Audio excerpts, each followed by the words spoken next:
Yay! I think we're live, Liza. It's connecting. You never know when it's going to be actually people start coming in. You have experience with this during I do. Substack Lives. There it says we're live. Yeah. Yay. Yay. I've watched some of your Substack Lives. Thank you. They inspired this fun idea. to do. I enjoy them. Yeah. So it's so great to see you. So great to see you. We have known each other for a lot of years, really. I think 20 years. Maybe At about least 2004 or something? Yes, 2003 or 4. Uh-huh. And we first met in the offices of the New Yorker magazine, where you were already an established, long-time, beloved cartoonist of the magazine. And I was a wannabe, and I was a fact checker. And I was also a cartoonist, at night at my kitchen table, and I've submitted batches, and I got some published, and I was thrilled to join your ranks. Yeah. And you've been going strong since then. One of the things that I really admire about you is that you are always busy with something and something new. And you get, I feel like, you can correct me if I'm wrong, you get an idea and you're like, yeah, I think I'll do that. And then you are. Well, Emily, you don't know how many ideas that get trashed before I get to the one that's acted on, Really? Like, what does that look like? Tell us about what's a trashed idea and how did it go down? Numerous book ideas over the years, mostly. And it's funny, more recently, I had this idea to do a podcast. I trashed that, but now there's this Substack Live, which is actually a podcast, and I'm doing that now. So it happened organically. Nice. So I don't know, it's like a cartoon batch, you do 8 or 10 or whatever, and maybe there's a good one in there. So you got a lot of things you have to just let go. Yeah. So. But you don't know it's not the good one. You don't know it's not the one good one right away, or else what would life be like if you already knew these 7 totally. Why would you bother doing the other ones? Right. You love them. And so that's interesting. You have had a lot of ideas that just sort of faded away. And also, or didn't get accepted, or nobody was interested. So, of course. But one big idea that you've had that is great and has gone to the very end and is about to come out is a film. Yeah. About women cartoonists. Right. And I think it's going to be super. I haven't seen it yet, but I've seen little clips, and I think it's going to be big and heartwarming and funny and eye-opening to people. So I just wonder, where did you get the idea? It's related to your books. You've written several books about women cartoonists at the New Yorker. Mm-hmm. So did it come from that? Did you think this would be even better as a moving picture? Yeah, the first one I did was in 2005. It was Funny Ladies, and you're in that book. Yeah. Because it was a survey, or not a survey, that's a bad word, a history of the women cartoonists of the New Yorker from 1925, when the magazine started, to, at the time, 2004 or so. And there were women in the beginning there, in the 20s, believe it or not. Then they disappeared in the middle of the century. And that's the history. Right. And then we came back in the 70s when I started. I was a group of 4 at that time. Anyway, so I did that book, and then and it did pretty well. And I did some other books about women.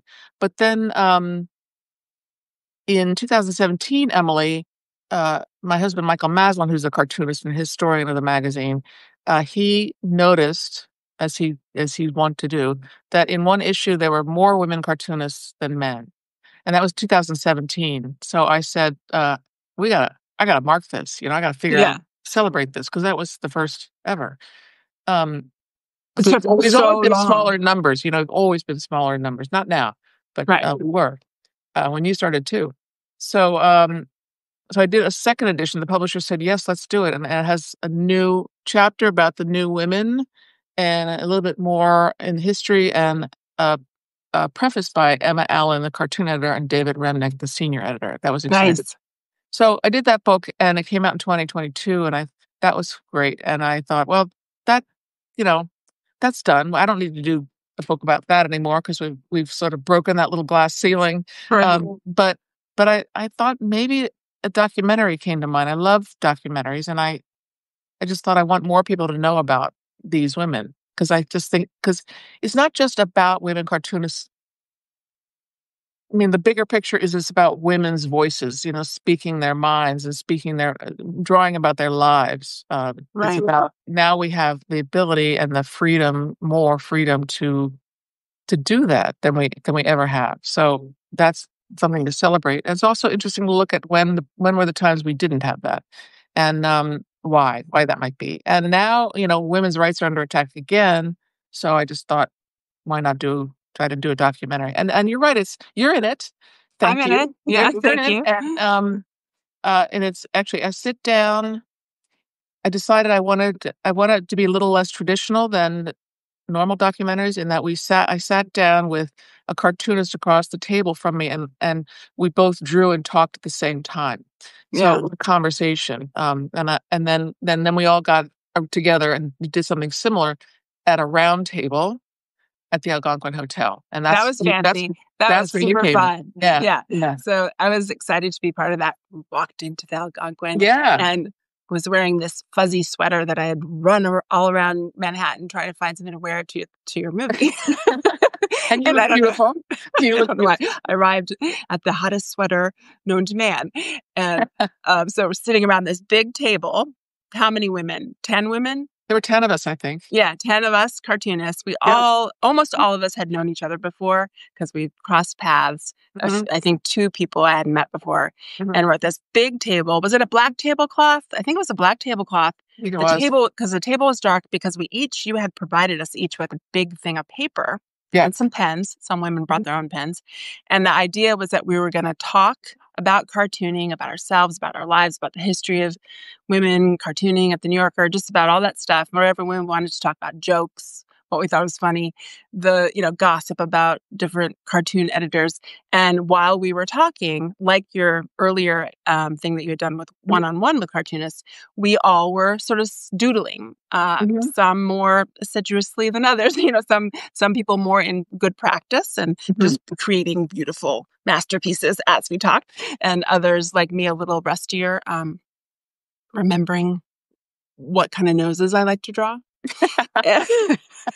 What kind of noses do you like to draw, Emily? What is I it? like, what's the woman's name? She recently had a baby or is pregnant. She's a cartoonist and she has Maggie like, Maggie she has, Larson. yes, Maggie Larson. I told Maggie then she has my favorite nose. She's my perfect kind of nose where it's like, um, it's just shapely. It has a lot going on, but it's beautiful. Mhm. And so that's my favorite kind of nose. But anyway, we're all there. And what did you end up thinking about it? Like, sweat was running down the inside of my fuzzy sweater. Okay. But I had a blast. It was so fun to just be there and be part of that group of smart women. Yeah. Were you nervous about it? Were you like, Oh, I hope they say something good? I was terribly nervous because I had to sort of uh, ask. I had a list of questions that I had to figure out a way to bring into the conversation because I didn't want it to be stiff. Um, Right.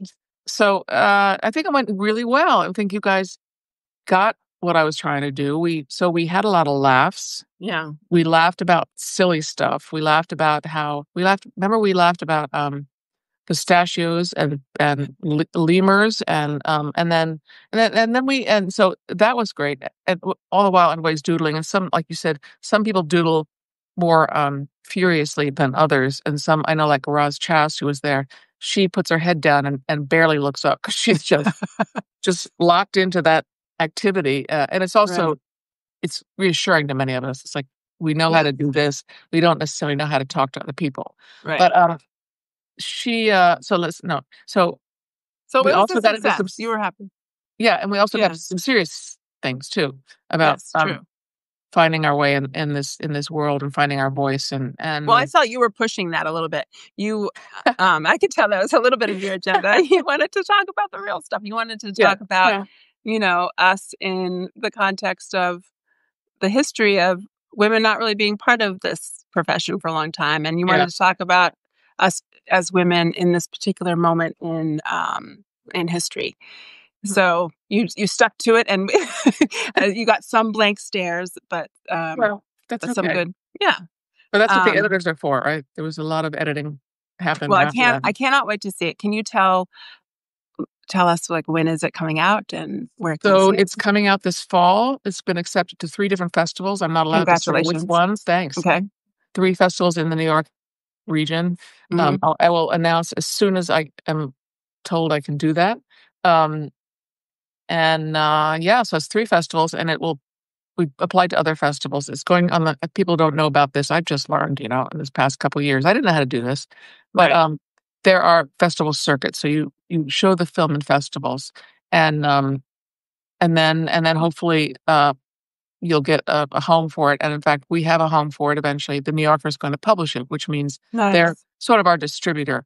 Um, it's a long short, which means it's a category of a short film, but it's Hmm. 37 minutes long, and, Hmm. that's the New Yorker has a lot of l short films on its website. It has a whole section about shorts. That's a very So satisfying length. It's like, uh, yeah. Oh, you think yeah, so? Good. yeah. It's like a little bit longer than a sitcom, like long enough to settle Yeah. in. We And wanna give people a taste and want more, 'cause I mean, I wish I it we debated whether it should be a long film, um, hmm and we coulda gone that way, but there's not a lot of you should funding have for just had more of documentaries. me in it, and then it would Yeah, have been right. 2 hours. You're so good on camera, I'm like, it's like and you have great bon mot, so Thanks. You said when you were talking about how furiously Roz Chast like puts her head down and gets to drawing. I love her, Mhm, and that some people find it sort of a refuge. Refuge is that mhm, the word? A place to hide a bit. mhm. I know from knowing you and from reading some of the stuff that you've written that you would consider yourself a shy person, or you had your beginnings as a shy person, and I know you as a very gentle person. I wouldn't say Oh, not not not retiring or meek, but gentle. But one of the things I found very interesting about your story is that you loved drawing and found it this refuge from really early on. Can you talk a little bit about? Do you remember the first time when you drew something where it felt like a comfort? that's a great question. Because yes, I started drawing as a kid, as all children probably draw, I was drawing, and then I was homesick from school one day. And she gave me some paper and a book of cartoons, which happened to be the work of James Thurber, if anybody out there knows who that is. They do Um, too. Of course they do. yeah, I'm trying to get his name out there as much as I can because I love his work. And I started tracing his work, and it Yeah. made my mother smile. And so I was hooked. I found that I could communicate. So many great people. You and Muhammad Ali, and I don't know, so many great people in their biographies talk about making their mother happy, smile, Oh, pleased, proud from really on for some oh, moment early on when they noticed that their mother was pleased with them and how that set them on the on the yeah, road to their interesting. career. It's so important as a mother. You're a mother too. Yeah. Gosh, we better. So try not to seem approving when my daughter is, you know, picking her nose, but very proud when she's playing her flute. Right. And you got to be careful. I taught art for a little while to kindergartners, and it's a tricky thing because you want to encourage them. You don't want to have them drawing just to please you.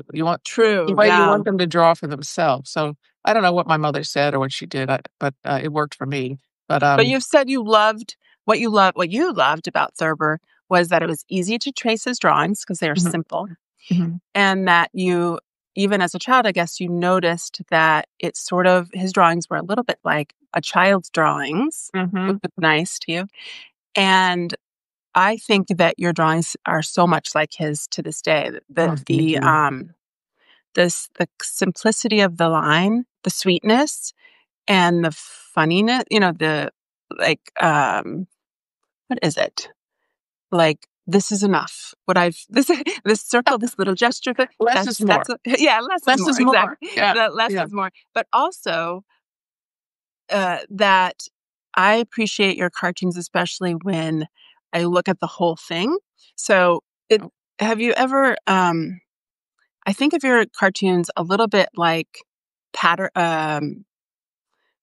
Not what's the word? Not wallpaper. Not like what's a pattern? Like a thing that is like repeated and beautiful. That's a certain kind of art. People go into that to Yeah. praise it. And I think that yours have that sort of either balance or, Hmm. beauty. Yeah. I especially like your black and white cartoons. Yeah. That's what That's I my started when favorite. I started at the New Yorker, Emily. My stuff was very simple and no gray areas, just black and white line and Hmm. captionless. I love Oh, captionless drawings. They're right. hard to maintain. They're not easy to find those. They don't come as easily. Since I was not a talker back in my youth, it was I was suspicious of words. I didn't know how to use them very well. I mean, I read books, but of course, not a lot. I was not a big reader. Anyway, they were very simple. And so then I got used to words and I started crafting captions more and using, gray wash. And they got pretty heavy in the wash in the 90s. And then I Hmm. pulled back and I started purposefully. I'm not the kind of person who's purposely tried to alter their style at Hmm. all, really, but I am It now. just evolves. Oh, you No, are yeah, but now. I am not changing it much, but changing it, trying to get back to my roots to what you're describing, the simple line drawing, Yeah, 'cause, that's nice. 'cause it makes me happy. Right. Yeah. How do you, when I first started cartooning, my boyfriend, who's now my husband, was the cartoon assistant editor, or the editor or the assistant to the cartoon editor, Mhm. um, Bob Minkoff. And he, in that role, saw a lot of cartoons, of course, every week. And so he knew something about them. And when he saw that I was starting to draw them, he said, just d- see that hand that you drew? That looks like you're not confident in your hand that you drew. It's okay if it's a bad hand. A lot of cartoonists draw ridiculous hands. Yeah. But you just have to seem like you mean it, or Mm. that you're Mm. confident in it. And I was That's like, a oh, great point. isn't that a good advice? And so, Yeah. did you ever get any advice from like Lee Lorenz? Or I love that story you tell about the first time you sold a cartoon and you said, "What style should I draw it in?" And he's like, yours." Yeah. Right. No, I was submitting simple drawings to him back in the late '70s, and finally, after 2 years, I he called me back to his office. I was terrified, and, he said, "We wanna buy this." And I don't really remember the conversation. It was very short because I was In shock. yeah. First, I when I got called back, I thought I'd done something wrong, you know how that goes? But, then I went home, and over the course of the next couple of days, I was like, "Well, what style do I draw this in?" So I called him up, and I asked him that question. He said, "Draw it in your style." And I was like, "Wow, I have a style? That's so exciting." And, and the New Yorker back then, it it was not too much different than when you started, I think, but it was, once you sold one, you felt like you were, being brought into the fold, it was like Yeah. almost being an intern. I didn't sell very much back then. I sold, like the first one I sold, they didn't publish it until, I sold it in '79, and they didn't publish it until '82, and they Come didn't publish on. that no, that's true. They What didn't did publish you do that for one two, first. 3 years? They published another one first. So Oh, okay. they bought Okay. another one in the interim, but they didn't publish them, and it's like, it was excruciating, and I don't know why. Who Yeah. knows why? I didn't ask. You don't ask questions back then. You didn't ask except I asked Lee a question, but yeah, so, what was my point? I don't remember what my point was. So About it was a great time, and, yeah. you just the thing is, and I know you know this, but it was people ask these questions like, "How does it work?" Well, you draw 8 or so, or it could be 4 drawings a week. It doesn't there's no set number. I usually did about 8, and you send them into the New Yorker, and they either buy one or they don't, and more often than not, they don't buy one. So here you've got all these drawings that you're doing all the time, uh, that don't find a home, but the beauty of that system is that you're always drawing, and you're always experimenting, you're always looking for your voice. You get a lot of rejection, and that's heartbreaking, and it's still hard to deal with, but because the system has not changed. But it's a very subtle, smart way of the editor teaching you in a way, Yeah. because you turn in 40, you turn in 50, you've turned in 80, and when you go to the meeting, but the editor might say, what is this?" Or he might chuckle at one, or he might take Mhm. one for Mhm. consideration but not buy it. So you're slowly learning Mhm. what is flying with him or her. Mhm. Mhm. And it's good if what they like matches what you like best of your things too. Mhm. So, and I think that for me that happened. I agreed with Bob Minkoff's taste that he bought my funniest ones. That's great. Did you agree with your first editor, Lee Lorenz's taste in your cartoons? Yes, except for the first one they bought was a little odd, and I liked it, but I thought people are gonna look at this and they're not gonna understand it. Now, I wasn't trying to be cryptic or anything. It was just, um, it just I but luckily they published the second one first, and the second one was understandable. It was a sequential one. I'm not gonna Hmm. describe it, but, people can find it, or I'll post it. Um, You're such a but tease. Why won't you well, describe it? Because it's okay, not as I'll fun. describe it. You don't have to. I guess I feel like describing cartoons is problematic. Anyway, it's a Yeah. sequential drawing, and, to remind everybody that my stuff is quiet, so it's not laugh out loud funny always. So, a man's walking down the street, and he passes a dog that's tied to a parking meter, Hmm. and he passes the dog, and he stops, and he thinks to himself, "Maybe I don't pet dogs enough." So he turns around, and he pets the dog. The dog looks startled, and then he walks on. So Right. that was the one they bought, and I was really happy. And I liked that the early ones they bought of mine were sequential, so I did other sequential ones, Yeah. because for me, it was a really, I love that form. I think that's a perfect Liza Donnelly one. It makes me suspect that you thought that when you were walking by a dog one day. That's what makes a good cartoon, right? Yeah. There's a little bit of personal, touch to it. I love Yes. your one about your mother that you described the one with your mother in the stand-up. Yeah, that's my uh so it's a woman on a stage holding a little purse, and the stage is surrounded by an audience who's like standing up as at a rock concert, staring up at her enthralled. And she is saying, um, I don't know why you don't try Cleveland or Pittsburgh. There's uh, New York City is just so full of talented people. Something like that. Like, go to an easier city, girl. Yeah, That right. was just a direct quote from my mom. Oh, really? Oh god. Yeah. So, and then of course my stepfather bought it for her for Christmas and had it framed. She Oh. just felt so bad. She's like, Oh, but that's funny. Liana Fink says in the movie, she says something about, um, regretting all the mom cartoons that she did. Now that she's a mother, she said, "I feel like I owe a lot of, apologies to my mother." But yeah. I don't. Marshall just sent me the engineer here at the radio station just slipped me a note that said modulate voice. Motivational speaker. Oh, In the title. yes. Thank you. The title of that cartoon makes the whole joke. The Okay. title of the cartoon that I was just describing, it's up at top. The title is My Mom, Motivational Speaker. That's right. So that's the joke, is That's that right. is not a very motivational line. No. But Well, but yeah. So let's talk about a few cartoonists, or because I love to talk about cartoonists. oh, you wanna You love you wanna Stir. gossip? What? Yeah, let's gossip. Well, I just noticed, because you know how you can see who's on the Substack live? Yes. I just noticed some of our friends Oh, good. who I think are cartoonists. I feel like Carolita's here. Oh, hi, Carol. And Carolita is a great cartoonist who is like in my same class of time. Mhm. We got published around the same Yeah. time. And I remember, yeah, sometimes we just hang out after or before the meetings, and Yeah, she's great. she's great. And she was married. She was one of the few other cartoonists like you and I who are also married to cartoonists, Mhm. and because she was married to Michael Crawford, Yeah, right? who was one of my favorite cartoonists.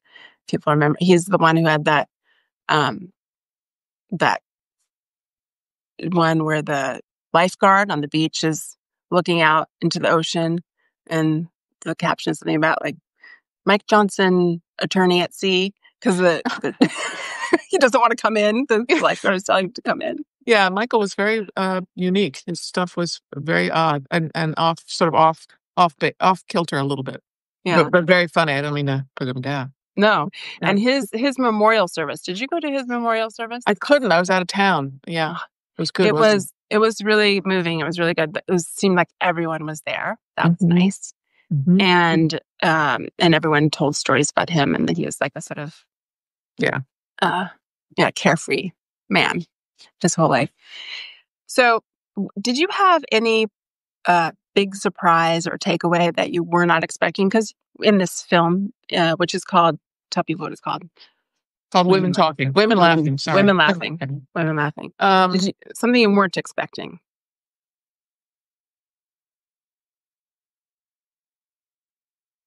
Nothing comes to mind, Emily. Okay.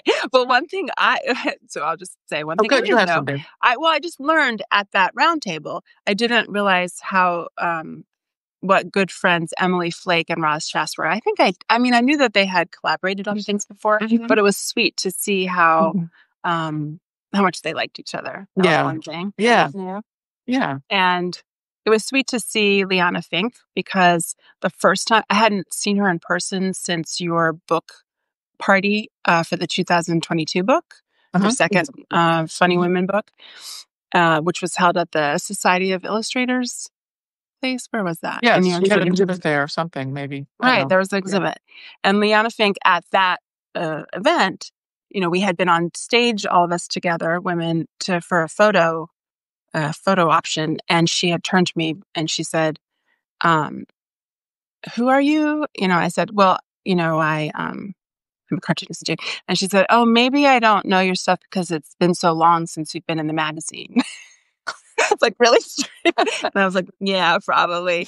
And it felt really mean. But now that I know her better, I feel like that wasn't mean. It was just sort of true or funny. That's Liana. That's Liana. Liana. She speaks her mind. She's very, I don't know the words for it, but she says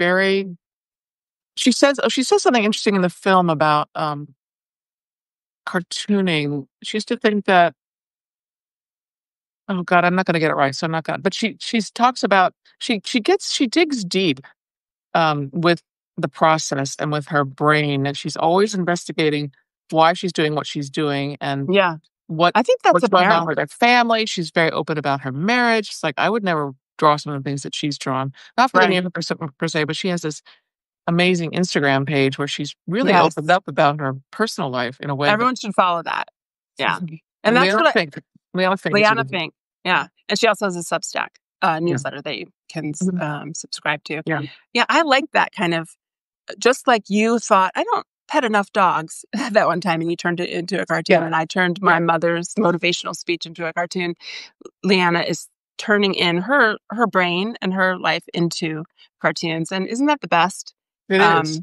Is there anyone who's not doing that, who's doing okay, who's like has some other way of being a cartoonist?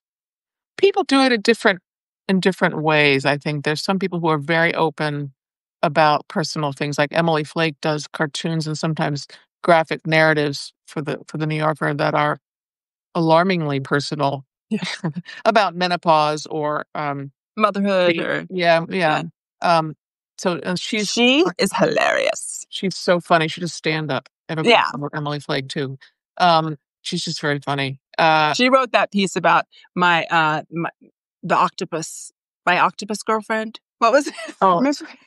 I don't remember. Okay, but she wrote one piece about getting older and how getting older is like wearing a clown suit. It's just hilarious. Like, we're all getting older. Like, we suddenly have this clown suit on and we feel stupid. We feel stupid, but we cannot take it off. Yeah. You're like, excuse me, under here, I'm not a clown, but I cannot seem to take I'm 24 years old, but believe it or not. So different people have different levels of doing that. I mean, you can, like, for me, I don't usually go there because I just that's not my personality. But I go there indirectly, like with the pet the dog thing. Or my husband Michael Maslin also doesn't go there, but I know him well enough that I know that to see something is slightly personal. He's probably watching this and he's probably disagreeing with me. But you can't help but have your personality come out in your cartoons. Exactly. Yes. Or your life experience. Yeah. Right. The steadiness, the sweetness, of yours. That's you. I feel like that's you as a person. But I was just thinking of an answer to my own question. Sam Gross, he was just jokes, awesome jokes, but I don't know how related to his own personal life it was, but it was just like, but well, you knew him, right? I mean, yeah. he was sort of like that in his personal life. Oh, And if you knew him, he was always cracking jokes, and I many of them loved very him. Yeah. crude. Yeah, he was great. A little bit crude. Yeah. But Mhm. my Sam Gross story is that, I don't smoke marijuana, right? I didn't. I just don't. I don't either. It doesn't suit me. It doesn't. You know. Yeah. Yeah. I hate it. But we were going. There was You detest it. In fact, I detest it. But there was a New Yorker party for some reason, and I remember Zach Kanan was sort of hosting it, and it was for cartoonists. And what's his name? Ariel Movid, is that his name? He was in Yeah, town. He was right. a young guy from Indiana or somewhere, and he was just wide-eyed. He just started selling cartoons, and he was in from out of state, and we were all bar hopping after some official party. So it's a whole bunch of cartoonists and some other New Yorker staffers. And I think Eric Lewis or one of our friends. Anyway, I smoked marijuana against my better judgment because someone offered it to me, and I was like, "This is a different kind of night, whatever." And I forgot how terrible it was. Mhm. So then I find myself in a booth, Liza, in a like a booth in a dark bar, and who is sitting next to me? Sam Gross and Anne Stringfield. Anne Stringfield, fellow fact checker at the New Yorker, now married to Steve Martin, and very sweet, proper, smart, proper woman. And it was like a nightmare because I was so dumb from having smoked that drug that I could, and I was with two people I didn't want to be dumb around. Oh God. Well, Sam, I'm sure I don't know. He is somebody I would have not have wanted to see dumb around. I agree because if he caught you being dumb, he would make fun of you. Right. He would go after you. He probably did, and I just didn't notice it. But he was a loving guy. I mean, when he had a sort of a gruff exterior, he was very caring person. He was really wonderful. So you have written several books. I love, you've written children's books. You wrote a 7-part series or 7-series book series for Scholastic. Yeah. Yeah. Can you talk about that a little bit? How did that come about? That was And fun. what was it? I came up with this idea of a wordless picture book. And I met an agent this was in the 80s. I met an agent at a party, and she said she'd like to represent me, and she liked the book. She shopped it around. The dummy, they call them dummies. They're like big pencil version of the book. And Scholastic was interested, but they said, would you be open to making these? It had monsters in it. Would you be open to making these monsters dinosaurs? I said, sure. Because actually, I was sort of a biology minor in college, and I worked at the Natural History Museum. That was my first job in New York City. So I had a love for science and dinosaurs. So I said, sure. And then, so the first book was about a little boy and his dog and their fascination with dinosaurs.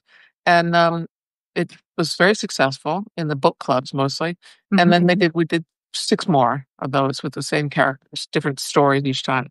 That was really fun. And I would have gone on, but they cut the cord. They said, that's enough. So I did those, and then I did 2. So this is a story of resilience, Emily.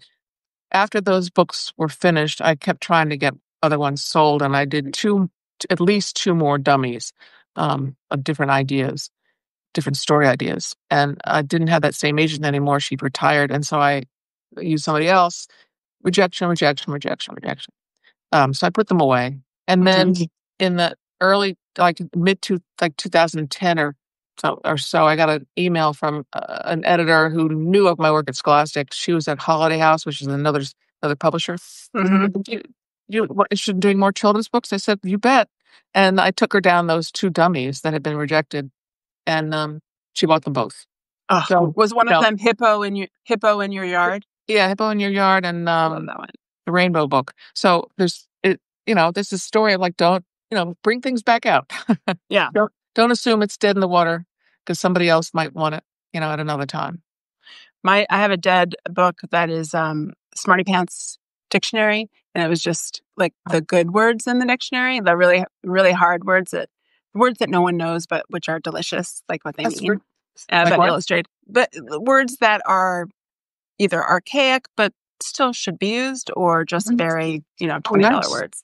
And but I Nobody. always think maybe I'll go back to that. I did get an agent for it, but I did have an agent briefly at ICM, and then she sort of ghosted me, and then she called me a year later and apologized and said she'd had a very bad divorce, and Oh, and you felt terrible because you thought she was a bad person, right? yeah. Well, the lesson to me was like, don't let your agent ghost you. Like, just find a new agent, or I don't know. Good. Don't give up just because That's a someone good point. else is ghosting you. Yeah. Yeah. Yeah. So, this film probably is, capturing most of your effort and attention lately, or not? Are you? Is It it a wrap? is. It is. It is. But it's slowed down a little bit now that it's finished. Mhm. Now I have to publicize it and get it out Yeah. there. But the other thing I'm doing a lot of now is Substack. So I do it. I write or draw every day. Let's talk And about your Substack. I love your thank you. Substack. So your Substack is called Seeing Things, Liza Donnelly Seeing Things. Well, people are watching it right now. And it is, one of the great things about it is that it is very reliable. It is every day.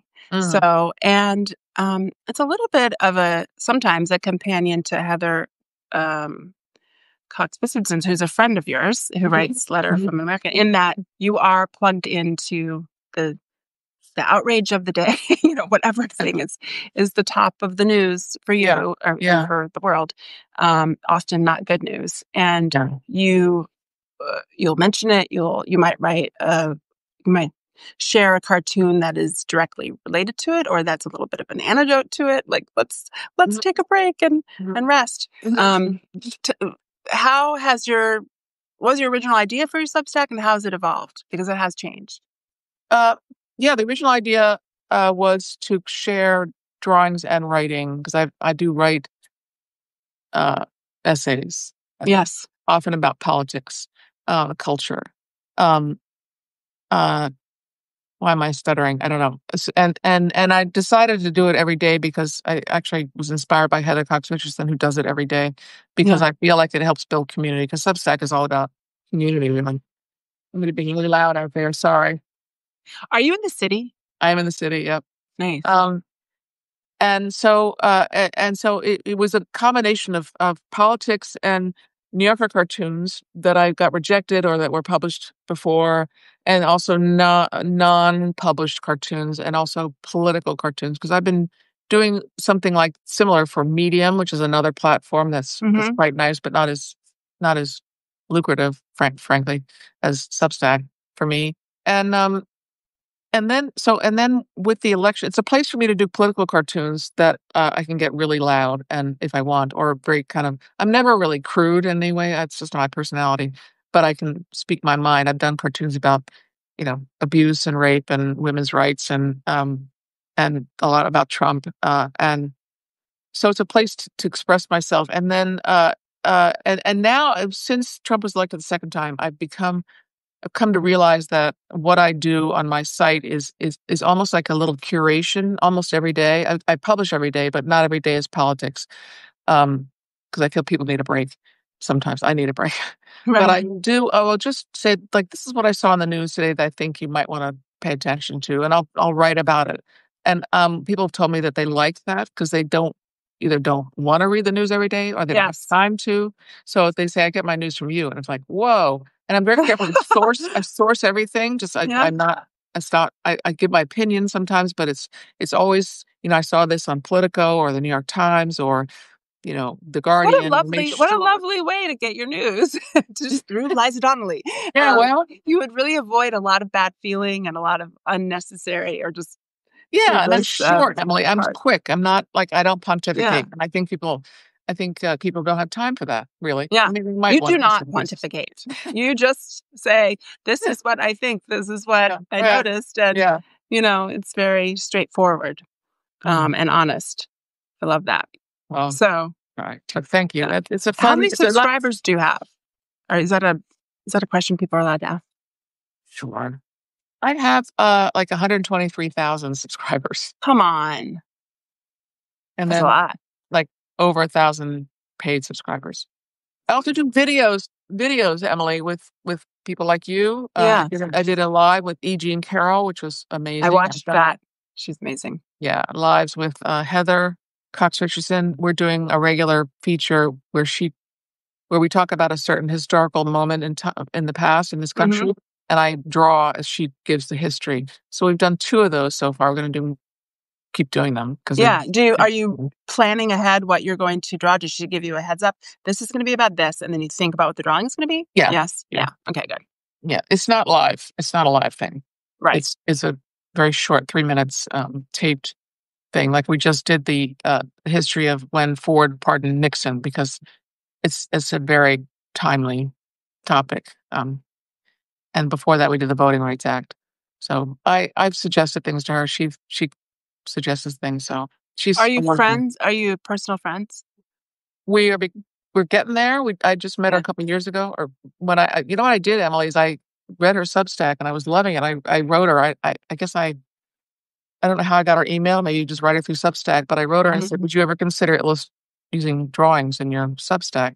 Yeah. And she immediately said, "I know your work, and I want to work with you. We're going to do a book together." And so I need to do something, Emily. This is my way of feeling like I'm helping with our horrible situation with the emergency right now. Right. Yeah. It is. It's crisis. Yeah. Yeah. Because the other choices, I feel the same. I feel like sometimes panicked, and then, or I'll feel okay. I'll be wrapped up in something else, and then I'll remember really quickly, and I'll be like, "Wait, what?" Yeah. And I feel like I should run to Washington, run to Chicago, run to go and be a body on the street. And you've done that though, didn't you? Protest? Yeah. Yeah. But not as much as I thought that I should, but then I've also thought,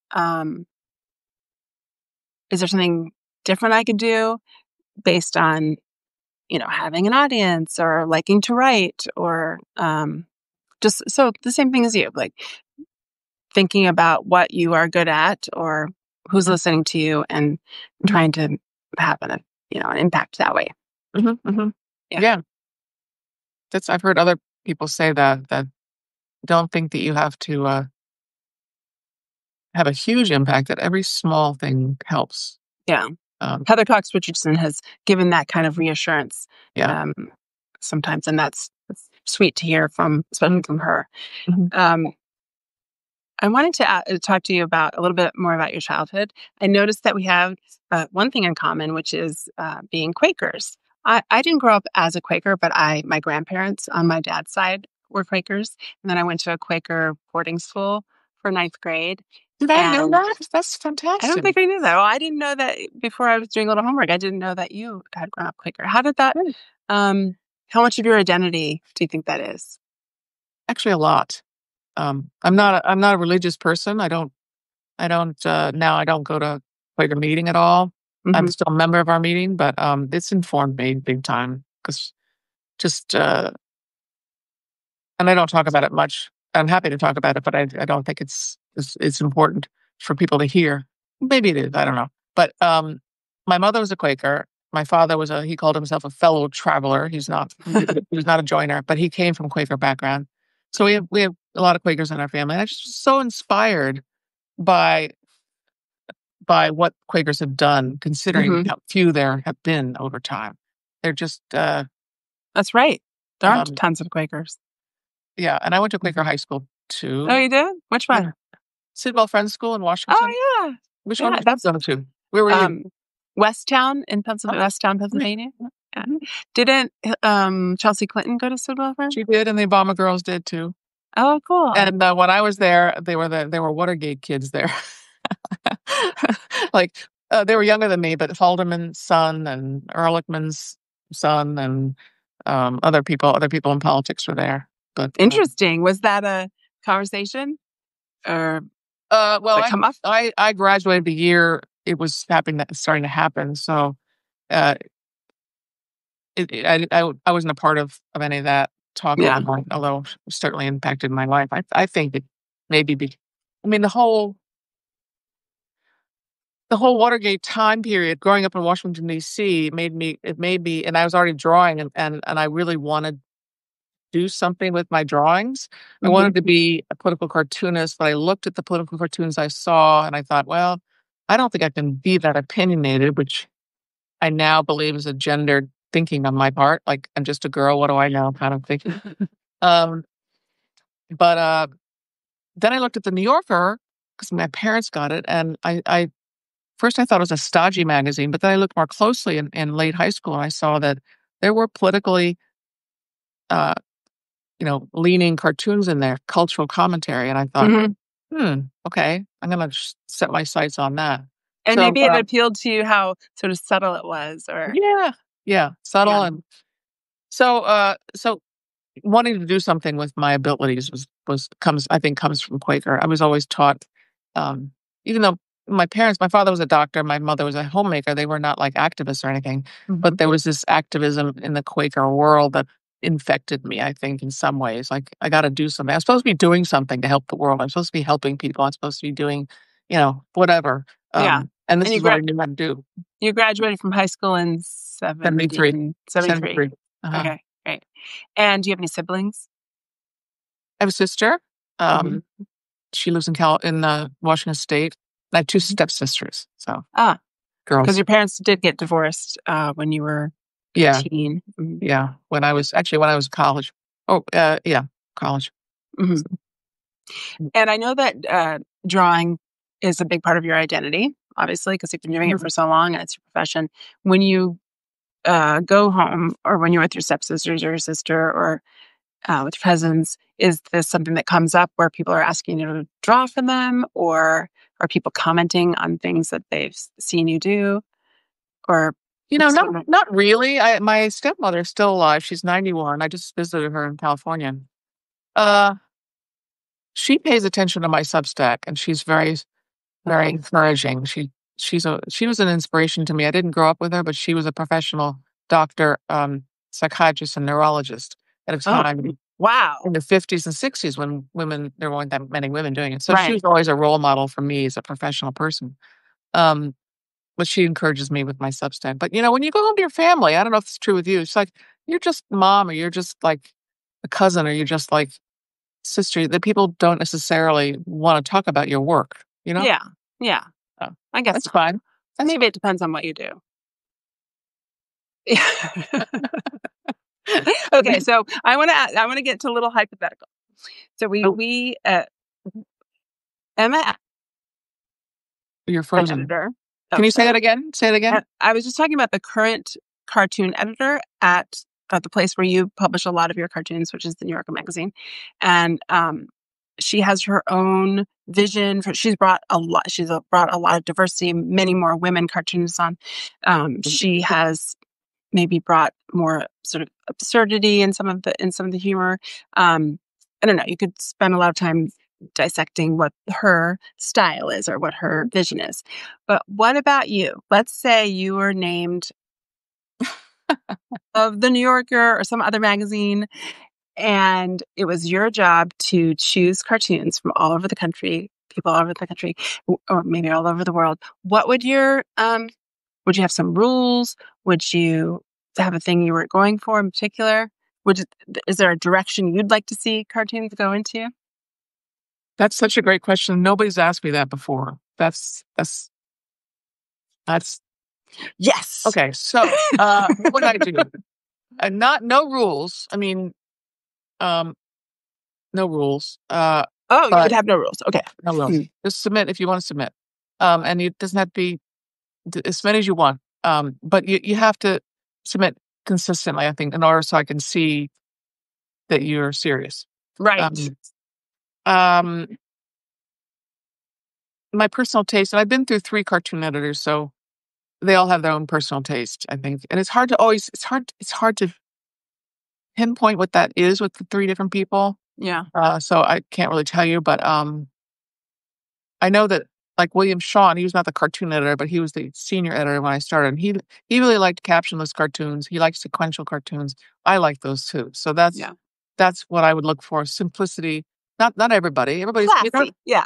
you gotta listen to the cartoonist and and hear their voice. And sometimes it's not fully formed yet. I think so. You have to encourage that. You don't tell people how to draw or what to draw. The New Yorker has never done that. I mean, I know. I love that. I love yeah, that. isn't that great? Yeah. So, like when I was in the 90s, Bob Miko was the cartoon editor, but Tina Brown was the senior editor. And I know she's a controversial person. Many people didn't like what she did with the New Yorker, but she liked She my made it work. more newsy. She made it more current. Well, that's true. She liked my work, and I sold more into her than anybody, which is interesting because she's a woman. But I can't prove that has anything to do with it, but it makes you think.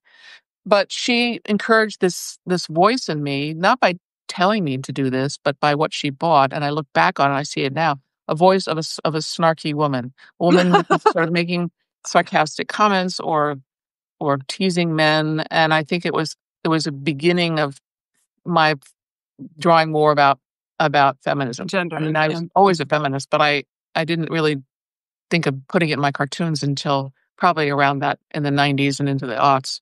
See, editors are like mothers. What they like has, if they like something in you, it really can bloom. Yeah, you gotta figure out how to encourage it, and everybody's gonna be different, right? Yeah, I think you'd be an encouraging cartoon editor. So you wouldn't have rules. You would make people go through the paces and sort of prove that they were serious by, how steady they were, how consistent in submitting. And, if I were the cartoon editor, I feel like I would maybe want some cartoons that were even a little more painterly. Not all cartoons. I'm just saying, like a little bit of a Charles Addams or a little more intricate of little paintings. I kind of like agree with you. I think I don't want to criticize cartoonists at all, but I think the digital age, and I'm not against digital because I draw digitally sometimes, Right. but sometimes people get a little too tight and they need to just relax. Like what Marshall said to you, your husband, early on. If you don't draw that hand perfectly, it's no big deal. As long as the hand is not crucial to the idea. Right. If the hand's just a hand sitting there. He said my hands always look like lobster claws. Fine. Did that change your hands? No, I was like, yeah, they're lobster claws. What do you want to do about it? I have noticed that my noses have gotten smaller. I used to draw pretty big noses for a while, and I don't like them anymore. I look back on my old work, I'm like, oh, I don't like that anymore. But yeah. Oh, and cultural. I like commentary. You can't have it every cartoon in the issue. You gotta have some silly. I love. One of my favorite cartoonists from the past is Jack Ziegler, because I remember looking at his work. If viewers don't know his work, you should look it up. He passed away too soon. I looked at his work when I was just starting out, not sold yet, and I became a friend of his. And I thought, wow, you can do this in a cartoon? This is bizarre. Very offbeat and kind of wacky. And I think I'm not like that. Although I'm getting a little more like that in my old age, but wacky is good too. So cultural commentary, slightly offbeat. Yes. I liked the Ziegler. Well, he was also a very good artist, and I know what you mean by wacky. Like often the Ziegler cartoons would be in a place, like a locale that hadn't been in a cartoon before. That's and true. that's exciting. Yeah. You got to get away from the talking heads, which I'm guilty of. That's why I submitted for a while. I was submitting bathroom cartoons with toilets in them, because I was like, I don't remember seeing a toilet in the New Yorker cartoon. I mean, I wasn't trying to be gross or anything, but come on, that's an important room in the house, and why is it ever in a cartoon? Things happen in the bathroom, between people. Yeah, I had one cartoon where it's the bathroom, and wait, what was that cartoon? Somehow you can tell what's behind the mirror over the sink. What's that called? And it's like 5,000 marbles and like a balloon, and all this stuff is going to happen if a guest opens it. There's some joke like that, but I can't remember how I depicted it. Do you have favorite cartoons of your own that either were published or not published? Do you have a cartoon, Liza, that you still think that's a good cartoon? and no one has bought it, but they really should. And you stand by it. Yeah, I do. You know, because of the internet now, it's been published on the internet. So, Right.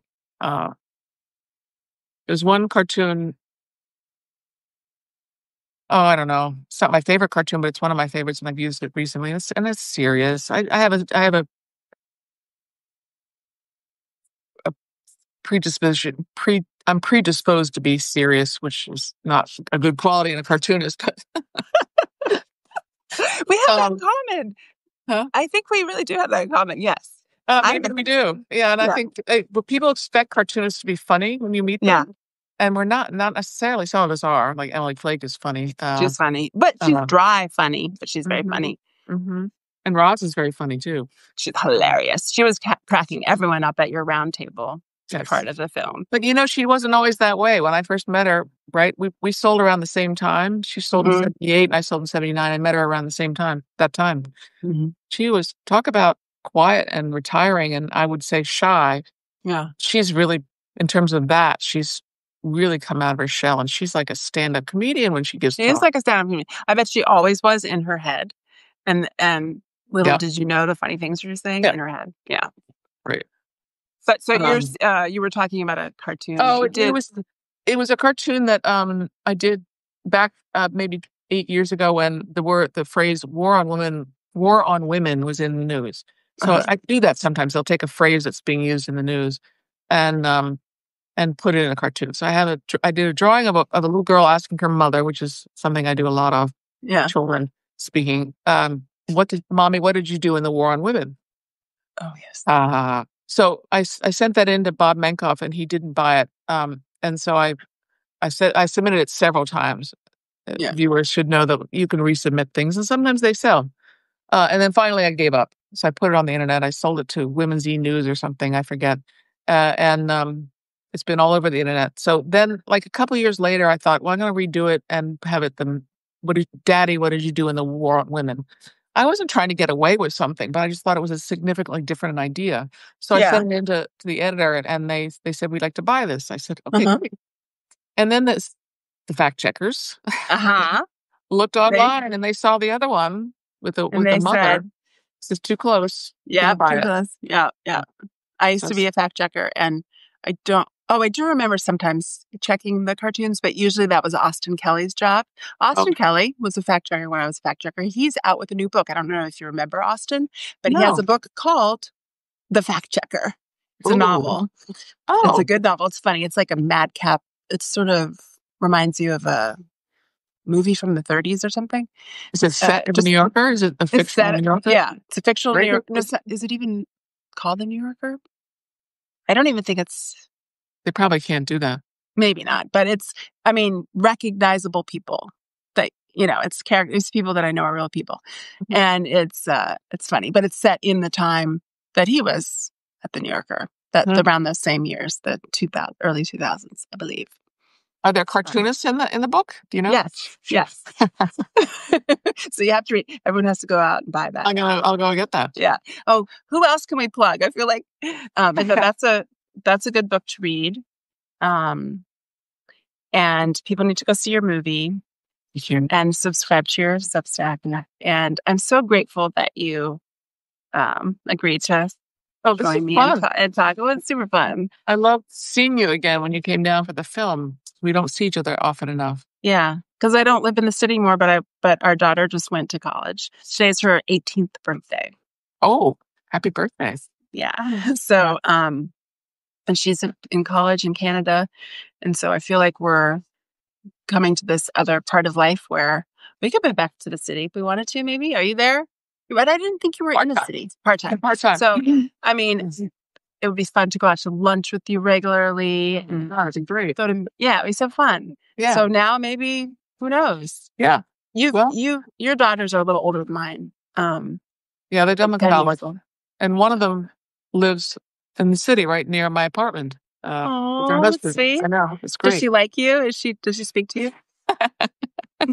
Yes, it will happen, Emily, if you're going through a difficult time. Well, I feel like every time I talk to her, it's just to give her advice, which is very tiresome, I'm sure. but I just want her to sign up for the right classes and take advantage of everything, and she will. Yeah, She's it's like a bad habit. Yes, Abigail. It's a bad habit. I don't like my mom, motivational speaker. You should just sign up. You should sign up for that class. Don't go easy on yourself. This is the time to push, push, push. Oh, well, yeah, I'm more of a, I don't know, because I guess maybe because I'm quiet. Maybe I know I made some of those suggestions indirectly, probably I was. See, that's just the best way. I'm sure you were a really good mother, because I feel like, no, I have come to this is true. I feel like the less you do as a parent, the better of a parent you are. So if you just sort of were just there, living in the same house, being yourself and having a good life, and not really parenting much. I mean, maybe after age 5 or something, that's the best. You do the least damage, but that's not what I did. It's hard not to do that. I mean, I figure as parents, we're guardrails, You give birth to these people and you don't own them. You are there to help them stay on the right track. And they will end up doing whatever it is they want to do. Ultimately, you can't. And I feel badly for people who, like, I had a boyfriend before Michael who loved art and studied all kinds of art, but he felt this pressure from his parents to be a lawyer, so he went to law school. I just don't think it was. In the end, he got a nice job and he's a happy person, but I always felt that perhaps he could have been an artist had he not felt that pressure from his father, frankly. But yeah, Michael, my husband, is a cartoonist, and he had a very laissez-faire mother. So he didn't have to become a doctor, right? Yeah. So anyway, she's going to be great. Yeah, she is going to be great. Yeah, she's a musician. Great. Yeah, she is. What does she play? Flute. Nice. Yeah, I'm proud of her. Sorry, I keep a younger person would have figured out how to not have their phone like dinging. That's right. I'll just mention my other daughter, who they're both in books. They're both book people. They draw a lot, but they don't do it for a living. They're both. One daughter is a librarian, digital librarian. And the other one's a indie bookseller. So that's super cool. Yeah, that's great. Books. I know that you drew with them, you and your husband. That was like a family hobby that you were always drawing. That's so wonderful. And that was the inspiration for the film, to circle back to that, because I thought when you draw with somebody, you're more relaxed. At least those of us who draw. Maybe if you don't draw, you're not relaxed. And things come out. You talk about stuff. Share stuff. And you're like, well, I draw the pig this way. How do you draw the pig? Or what kind of noses do you like to draw? So it's a sharing thing. Yeah. My friend Bridget Meads, who's a great poet, but she used to always make these little books with staple guns and little scraps of paper with her kids. And she would write these little stories. One of them is called The Night Tub, or that's the title I've given it. It's about a clawfoot tub that goes out at night. It's like sneaks out of the house at night to get coffee. And the cat goes with it, So that's a great book. But it's a great book. I think Marsha's going to illustrate it. But yeah, she has a lot of these little funny stories that you can just tell came off the top of her brilliant mind. And So when will I see you again? I'm going to come to the city soon and text you, and I'd love to go out for let's do it or drink or something. Yeah, let's do that. Great. Cool. Awesome. All right. Well, thank you so much. Thank you for doing this. I really love talking to you. Yeah. How many people did we get, Emily? Oh, good. 412. That seems like a lot. Hi, everybody. Thank you for being here. Yeah, thanks for watching. Really nice. Yeah. Okay. Well, you're going to tell everybody that this is also going to be broadcast on your radio station. Oh, yeah, my radio station. I have a DJ. radio. Yeah, it's called Hello Earthling, and it's on WRFI Community Radio 88.1. But you can also listen to it streaming like anywhere there's the internet at wrfi.org. And it airs on Sunday mornings at 11. So our talk will be on this Sunday morning at 11. Great. Okay. If you want to hear it again. Yeah, exactly. Or if you're just joining. Okay. Okay. And I'll put it up on my Substack too. Yeah, me too. Okay, great. Okay. Okay, Thanks, have Emily. a great one. Thank you. Bye. Bye, Liza. Bye.